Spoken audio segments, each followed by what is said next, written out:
Welcome to the BIG Sci-Fi Podcast, In Between Shorts.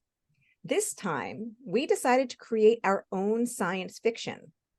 The challenge to me and my co-hosts was to take 4 elements and craft a flash fiction story, a story of no more than 1,000 words. We each contributed an element, and none of us know what the others have written. We'll be hearing these for the first time as we record this right now. So in each short, one of us is going to read a story and we'll spend a few minutes discussing it. The elements that we all contributed and that need to be incorporated in some way were a Jolly Rancher, Vincent Van Gogh, Polygon, and dump truck. And with that, first up is Brian. Please read your story. Hey everybody, it's Brian. My story is called Starry Night. Vincent Van Gogh sat gazing out of the window just before dawn in his room at St. Paul Asylum. France was a beautiful country with sweeping hills and mountains. Vincent was particularly drawn to the cypress trees and the beauty of the orchards around him. Even from the asylum, he could find some measure of peace as he stared deeper into the natural beauty of his surroundings. The canvas sat before him on an easel as his brush danced upon it, moving from one side to the other almost as a conductor with a baton. He sat before his canvas as if it were a great orchestra making music with each pass and wave of his hand. Even in his frustration and confusion, he pressed into this painting with dedicated awareness of his surroundings. He tried his best to push the pain he felt in his ear out of his mind, the reason he was at St. Paul. He leaned out from his painting to view the night sky again, only this time something caught his attention in the sky. It was moving and traveling with great speed through the starry blackness of the night. Van Gogh dropped his brush and stood to his feet in amazement. He had never seen such a sight. Finally, he realized the object was not traveling across the night sky, but coming straight towards him. It grew larger and larger in his blurred vision. The artist squinted his eyes as the object came to a complete stop directly below his window. A figure exited the object and looked directly up at him. Vincent had the very real impression that this person had known exactly where to find him and had come to see him specifically. The figure spoke. "Well, are you just going to stand there gawking like a crazy man, or are you going to come down and meet me face to face?" Van Gogh, startled, jumped backwards and knocked his half-completed painting and the easel it was sitting on to the ground. He clenched his fists in frustration and irritation. The voice spoke again. "You need to hurry, Van Gogh. We only have a few minutes before the portal collapses." To Van Gogh's utter surprise, he found himself at the door to his room, peeking out and down the hallway. "I must be crazy," he thought. However, that had never stopped him before from acting irrationally in the past, so he pressed on.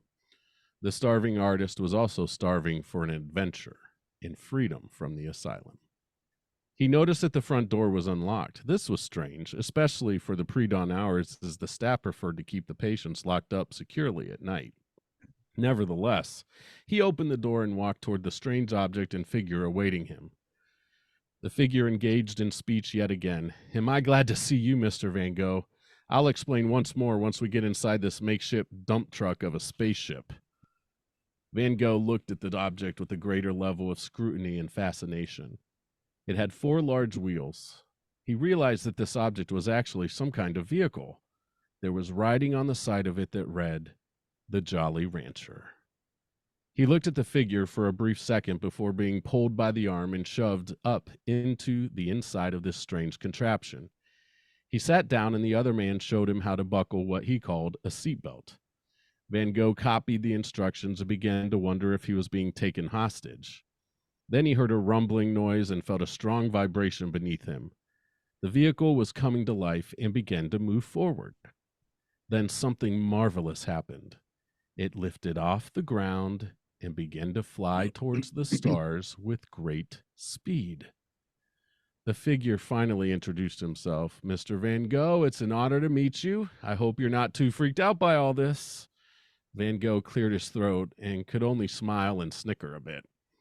Before his eyes, Van Gogh saw a polygonal shape glowing. It was huge and imposing in the night sky. Then the artist realized he was no longer in the sky above the village of Saint Remy, France.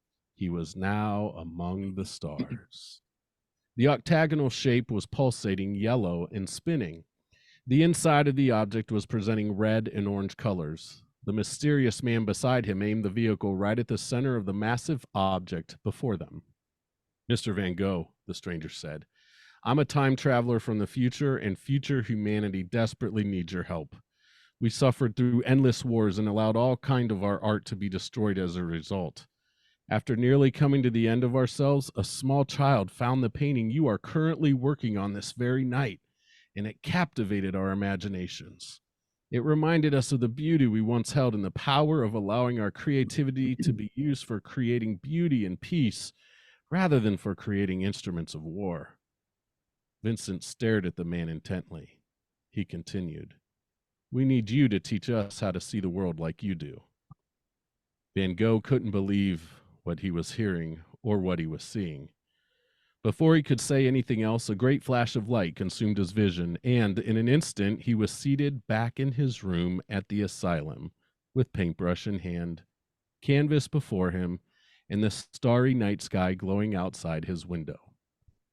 Van Gogh blinked in confusion, but felt an unusual rush of adrenaline and inspiration. Now he knew how to complete his painting, and at least for the moment, something stirred inside his heart that he had once thought lost forever to him: hope. The artist danced once again within his soul, and a masterpiece was created that mysterious starry night. He never told anyone of his experience, however, for obvious reasons. The end. Very good, sir. Very That good. was really cool. So how many words did that come out to be? Really well written. That was just under 1,000. It was like 900 something. 994 or something like that. I tell you, for the first paragraph or two, or the first little bit, I was like worried. I was like, is this a science fiction story? Yeah. No, I I like worked the my fact way that into it. but you build up who Van Gogh was. You built up, and I was just like you, Adeena. I was thinking, okay, when is this switches to a sci-fi story? Yep. And But you did, yes. I mean, you and successfully I did. loved how you said about what you described as a dump truck of what it was, of a Right, of a right. time traveling device. I kept thinking, it can't be a DeLorean. It's got to be something else. Right. We're not going to plagiarize somebody else's work here. Back to the Future 4. Well, I was thinking dump truck more along the Yeah. line of like Bill and Ted's Excellent Adventure, with like where they Mhm. use the phone Oh, I booth. hadn't even thought of that. So I was Yeah. thinking Yeah. it was actually a dump truck, Mhm. because at Mhm. least I assumed that was where I thought that might be where you're going, kind of in that little bit of that comedic Yeah. Yeah. sense, you know. And I wanted to take a few paragraphs, but with only 1,000 words, I wanted to talk about the future and like some of Mhm. his experiences and teaching people Yeah. how to do art again and whatever. And But so you maybe condensed- I had to, because Adeena was But you did a good job of was pretty- condensing it. You did a good job of condensing it, Yeah. Brian. Thank you. Yes. Yeah. No, and that's good. No, I think you gave just enough taste of the future that Mhm. that's fine. It was enough of the reason to understand what was going on. And that's this is one of the reasons why I'm very much attracted to flash fiction. And I Mhm. think I told you guys for a while I was doing these challenges with 500 words with Mhm. four elements. Wow. And it's really cool because you really have to so I would normally start out writing my first draft. It would be like 800, 700, 800 words. Mhm. And finding what you can really condense it's actually kind of fun. I kind of like it. Yeah. Yeah, it definitely made me, because what I did was I had this basic concept. Okay, I knew I wanted to focus on Van Gogh for several Mhm. reasons. Number one, he's my favorite artist, and my That's kids cool. have fallen in love with his art. They're Mhm. teaching Van Gogh and Picasso and what have you at school, and so they lean towards Van Gogh. And I knew my kids both loved when I read this story to Yeah. them. But I knew I wanted to focus on him, and I kind of in my head was like, okay, the dump truck's going to be a time machine, and so bring it back. But I thought I would focus more.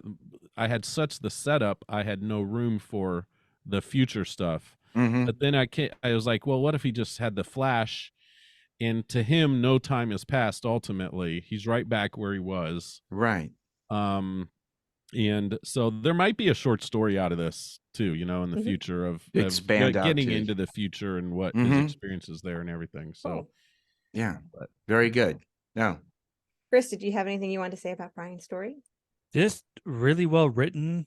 It's one of those ones where it's like it's a complete story, but I want to know more. I want to know all the ins and outs. I want to know what happened, what led them to it. So it's just basically, hey, Brian, when you have some free time, just keep pumping them out. I'm all in. All right, brother. All right. Yeah.